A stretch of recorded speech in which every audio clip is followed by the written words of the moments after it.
In Congress, July 4th, 1776, the unanimous Declaration of the 13 United States of America.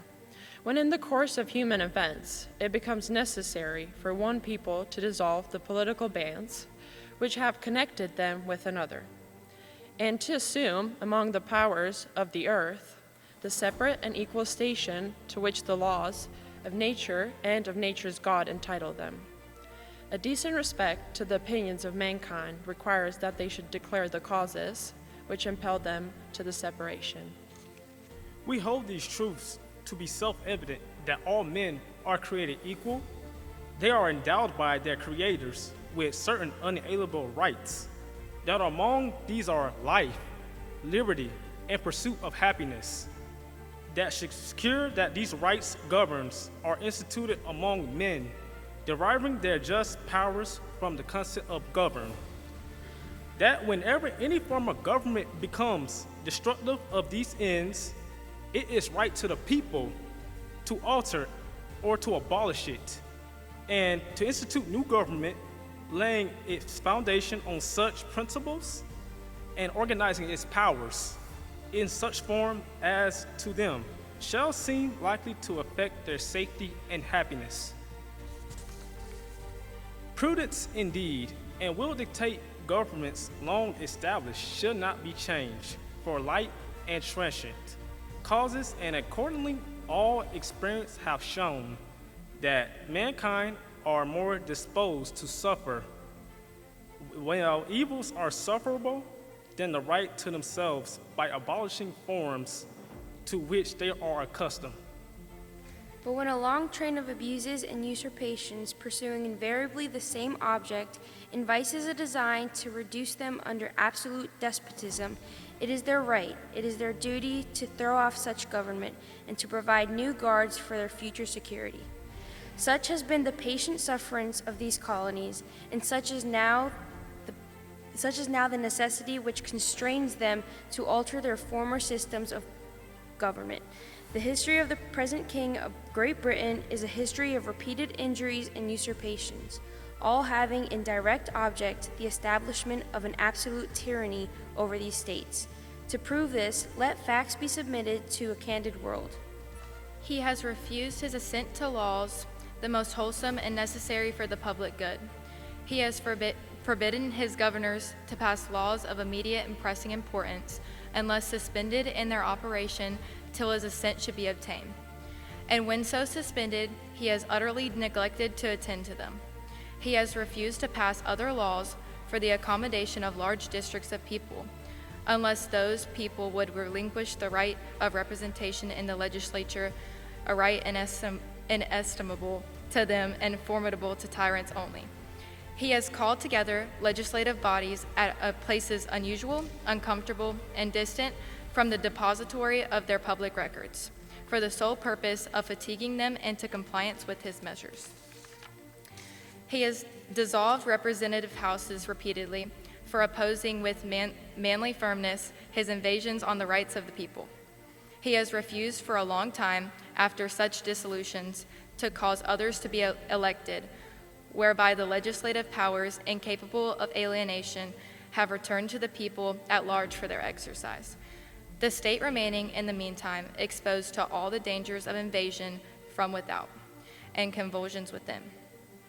He has endeavored to prevent the population of these states, for that purpose obstructing the laws for naturalization of foreigners, refusing to pass others to encourage their migrations hither, and raising the conditions of new appropriations of lands. He's obstructed the administration of justice by refusing his assent to laws for establishing judiciary power. He has made judges dependent on his will alone for the tenure of offices and the amount and payment of their salaries. He has erected a multitude of new offices and sent hither swarms of officers to harass our people and eat out our substances. He has kept among us, in times of peace, standing armies without the consent of our legislators. He has effectively to render the military independent of and superior to the civil powers. He has combined with others to subject us to a jurisdiction foreign to our Constitution and unacknowledged by our laws, giving his assent to their acts of pretended legislation, for quartering large bodies of armed troops among us, for protecting them by mock trial from punishment for any murders which they should commit on the inhabitants of these states, for cutting off our trade with all parts of the world, for imposing taxes on us without our consent, for depriving us in many cases of the benefits of trial by jury, for transporting us beyond seas to be tried for pretended offences, for abolishing the free system of English laws in a neighbouring province, establishing therein an arbitrary government, and enlarging its boundaries so as to render it at once an example and fit instrument for introducing the same absolute rule into these colonies. For taking away our charters, abolishing our most valuable laws, and altering fundamentally the forms of our governments. For suspending our own legislatures and declaring themselves invested with power to legislate for us in all cases whatsoever. He has abdicated government here by declaring us out of his protection and waging war against us. He has plundered our seas, ravaged our coasts, burned our towns, and destroyed the lives of our people. He is in this time transporting large armies of foreign mercenaries to complete the works of death, desolation, and tyranny, already begun with circumstances of cruelty and perfidy, scarcely paralleled in the most barbarous ages and totally unworthy of the head of civilized nations. He has constrained our fellow citizens taken captive of the high seas to bear arms against this country, to become the executioners and their friends and brethren, or the fall themselves by their hands.